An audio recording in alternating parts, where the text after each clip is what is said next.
तो दोस्तों आज हम फिर से आपके लिए लेकर आए हैं देश दुनिया की सभी ताजा बड़ी खबरें। फटाफट एक एक कर विस्तार से आज आपको बताएंगे, तो वीडियो को अंत तक जरूर देखें। दोस्तों पहली खबर में आपको बता दें कि कोर्ट ने दिया शाही ईदगाह मस्जिद का सर्वे कराने का आदेश। तो भड़के असदुद्दीन ओवैसी बोले बाबरी मस्जिद की तरह शाही ईदगाह मस्जिद को भी तोड़कर कोर्ट बनवाएगा मंदिर। वहीं आपको बताएंगे दोस्तों की राहुल गांधी ने केंद्र की मोदी सरकार पर कसा तंज, कहा मोदी नहीं अडानी अंबानी की है सरकार। वहीं आपको बताएंगे दोस्तों की हजरत इमाम हुसैन का नाम पाठ्यक्रम में शामिल करे मोदी सरकार, केंद्रीय शिक्षा मंत्री को भेजा गया है पत्र। वहीं आपको बताएंगे दोस्तों कि यूपी में CAA NRC हिंसा के 86 आरोपियों से होगी 4.5 लाख रुपए की वसूली, यूपी कोर्ट ने सुनाया फैसला। वहीं आपको बताएंगे दोस्तों कि जम्मू कश्मीर में गुलाम नबी आजाद को लगा बड़ा झटका, पूर्व डिप्टी CM ताराचंद सहित 126 कार्यकर्ताओं ने छोड़ी आजाद की पार्टी। वहीं आपको बताएंगे दोस्तों कि उत्तर प्रदेश में मदरसों को लेकर मुसलमानों की योगी ने मानी बात, अब उत्तर प्रदेश के मदरसों में रविवार की जगह शुक्रवार की रहेगी छुट्टी। तो दोस्तों सभी खबरों को आपको एक एक कर बताने वाले, वीडियो को लाइक कर चैनल को सब्सक्राइब जरूर कर दे। इसी बीच पर तो दोस्तों अगली खबर की ओर, तो शाही ईदगाह मस्जिद की जांच कराने के फैसले पर भड़के असदुद्दीन ओवैसी बोले बाबरी मस्जिद की तरह इस मस्जिद को भी तोड़कर बनेगा मंदिर। जब दोस्तों आपको बता दें कि श्री कृष्ण जन्मभूमि और शाही ईदगाह मस्जिद से जुड़ी याचिका पर सुनवाई करते हुए मथुरा कोर्ट ने शनिवार को शाही ईदगाह मस्जिद के सर्वे का आदेश दिया।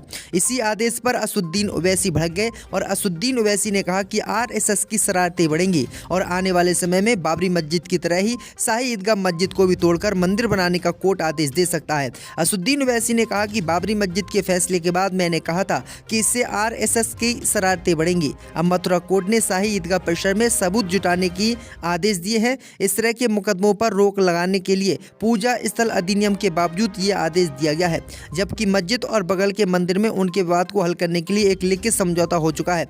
असदुद्दीन ओवैसी ने कहा कि ऐसा ही काम बाबरी मस्जिद के साथ कोर्ट ने किया था और बाद में बाबरी मस्जिद को तोड़वाकर वहां पर राम मंदिर बनवा दिया गया। इसी तरह से शाही ईदगाह मस्जिद को भी कोर्ट तोड़वाएगा और यहां पर भी कृष्ण का मंदिर बनेगा। तो ये बड़ी अपडेट आई दोस्तों कि असदुद्दीन ओवैसी कोर्ट के फैसले से नाराज हो गए और उन्होंने सरासर मुस्लिम विरोधी इस फैसले को बताया है।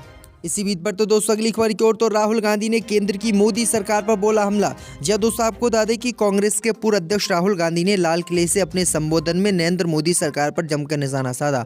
उन्होंने केंद्र पर तंज कसते हुए कहा कि देश में मोदी सरकार नहीं बल्कि अडानी और अंबानी की सरकार है। राहुल ने आगे कहा कि मैं 2800 किलोमीटर चला, मुझे कहीं पर भी नफरत या हिंसा नहीं दिखी, मगर जब भी मैं न्यूज चैनल खोलता हूं तो हमेशा नफरत हिंसा दिखाई देती है। कांग्रेस सांसद राहुल गांधी ने आरोप लगाया कि असल मुद्दों से भटकाने के लिए ऐसा किया जा रहा है।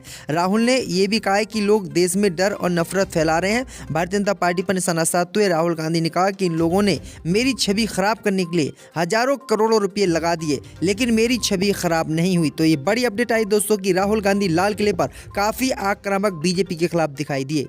इसी बीच पर तो दोस्तों अगली खबर की ओर, तो हजरत इमाम हुसैन का नाम पाठ्यक्रम में शामिल करे सरकार, केंद्रीय शिक्षा मंत्री को भेजा मुसलमानों ने पत्र। जब दोस्तों आपको बता दें कि ऑल इंडिया शिया पर्सनल लॉ बोर्ड ने केंद्रीय शिक्षा मंत्री को पत्र भेजकर पैगंबर हजरत मोहम्मद साहब के नवासे हजरत इमाम हुसैन का नाम स्कूलों के पाठ्यक्रम में शामिल करने की मांग की है।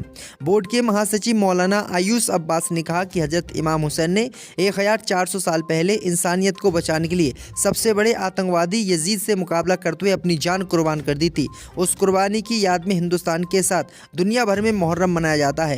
हिंदुस्तान में मुसलमानों के साथ ही दूसरे धर्म के लोग भी हजरत इमाम हुसैन की शहादत की याद में गम मनाते हैं। उन्होंने कहा कि यहाँ स्कूलों के पाठ्यक्रम में जहाँ भारत को आज़ाद कराने वाले महापुरुषों का वर्णन है, वहीं हजरत इमाम हुसैन का नाम भी शामिल किया जाए और इमाम हुसैन का भी पूरे जीवन को पढ़ाया जाए, जिससे बच्चों को सीख मिले कि आखिरकार इंसानियत के लिए किस तरह से लोगों को मर मिटना चाहिए। तो ये बड़ी अपडेट आ रही है। अब देखते हैं केंद्र की मोदी सरकार पाठ्यक्रम में इमाम हुसैन के नाम को शामिल करती है या नहीं। इसी बीच पर तो दोस्तों अगली खबर की ओर, तो नागरिकता संशोधन कानून और NRC हिंसा के 86 आरोपियों से उत्तर प्रदेश में होगी वसूली।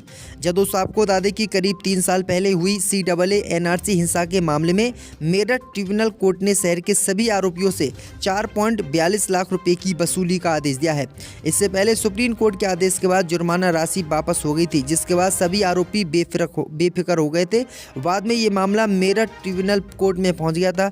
इस फैसले के बाद आरोपियों का उच्च न्यायालय में अपील का रास्ता भी बंद हो चुका है। 20 सितंबर 2019 को CAA NRC के विरोध में शहर में हिंसा भड़क उठी थी। गुस्साई भीड़ ने सरकारी और निजी संपत्ति में तोड़फोड़ और आग लगा दी थी। पथराव फायरिंग हुई थी। 3 दिन तक शहर हिंसा की चिंगारी में सुलगता रहा था। वह मुश्किल पुलिस प्रशासन स्थिति को नियंत्रित कर पाया था। मामले में 55 नामजद समेत 15 से अज्ञात के खिलाफ रिपोर्ट दर्ज कराई गई थी। बाद में पुलिस हिंसा की वीडियो और फोटोज के आधार पर पहचान कर रही थी और आरोपियों को जेल भेज रही थी। लेकिन आपको बता दें कि CAA और NRC के मामले को लेकर अब जो है इनसे पैसा वसूला जाए। आपकी क्या राय इस पर हमें कमेंट में जरूर बताएं। इसी बीच पर तो दोस्तों अगली खबर की ओर तो जम्मू कश्मीर में गुलाम नबी आज़ाद को लगा बड़ा झटका। पूर्व डिप्टी CM तारा चंद सहित 126 कार्यकर्ताओं ने छोड़ी पार्टी।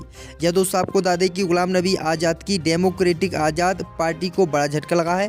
पार्टी से 126 कार्यकर्ताओं ने इस्तीफा दे दिया है। इनमें जम्मू कश्मीर के पूर्व उप मुख्यमंत्री तारा चंद भी शामिल हैं। इन लोगों का कहना है कि गुलाम नबी आज़ाद के आसपास कुछ लोगों का गुट है जो पार्टी को नुकसान पहुंचाना चाहता है। तारा चंद ने कहा कि आज 126 लोगों ने पार्टी से इस्तीफा दे दिया है।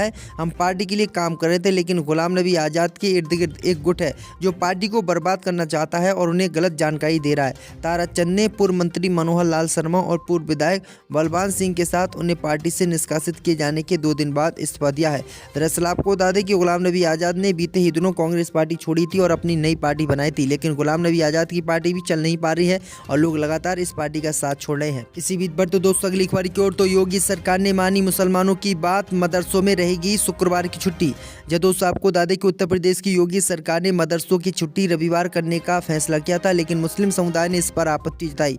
आपत्ति के बाद उत्तर प्रदेश की योगी सरकार ने मुस्लिम समुदाय की बात मानी है और उत्तर प्रदेश की योगी सरकार ने मदरसों में जो साप्ताहिक छुट्टी होती है वो अब जुमे की करने का ऐलान कर दिया। यानी अभी तक उत्तर प्रदेश में जो भी मदरसे उन सभी में शुक्रवार की छुट्टी होती है, लोग नमाज पढ़ते हैं जुमे की। लेकिन योगी सरकार ने जैसे ही मदरसों की जांच कराई उसके बाद ये कयास लगाया जा रहा था कि रविवार की मदरसों की भी छुट्टी हुई, क्योंकि रविवार की पूरे देश में छुट्टी होती है। लेकिन मुस्लिम समुदाय के लोगों ने इस पर आपत्ति जताई। उसके बाद उत्तर प्रदेश की योगी सरकार ने जुमे की ही छुट्टी रखने का मदरसों में ऐलान कर दिया है। तो ये बड़ी अपडेट आ रही दोस्तों। इसी बीच पर तो दोस्तों अगली खबर की ओर तो यूपी की 4 मीट कंपनियों पर आयकर का छापा, 1000 करोड़ रुपए नगद बरामद।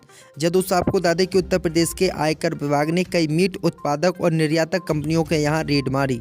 आयकर विभाग की यह छापेमारी 4 दिन तक जारी रही। इसमें 1200 करोड़ रुपए के काले धन का पता लगा है। 1000 करोड़ नगद विभिन्न डम्बी बैंक अकाउंट से निकाले गए हैं। इस करोड़ों की नकदी का हिसाब कंपनी के मालिक आयकर विभाग की टीम को नहीं दे सके। कंपनी मालिकों ने 1000 करोड़ की बड़ी गड़बड़ी को स्वीकार किया है। जिन मीट उत्पादकों के यहाँ इनकम टैक्स की टीम ने छापेमारी की उनमें 4 बड़ी कंपनियों के नाम शामिल हैं। इसका नाम एक Rustam food private limited Lucknow में है, उन्नाव में है, अल सुमामा एग्रो फूड प्राइवेट लिमिटेड ये बरेली में है।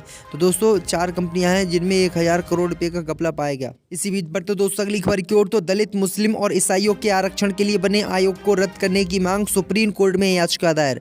यह दोस्तों आपको बता दें कि धर्म परिवर्तन कर मुस्लिम या ईसाई बनने वाले दलितों को अनुसूचित जाति के दर्जे की मांग को लेकर सुप्रीम कोर्ट में एक और याचिका दायर की गई है। इसमें ऐसे लोगों को सुप्रीम कोर्ट SC का दर्जा देने की जांच के लिए केंद्र सरकार द्वारा बनाए गए आयोग को भी रद्द करने की मांग भी की गई है।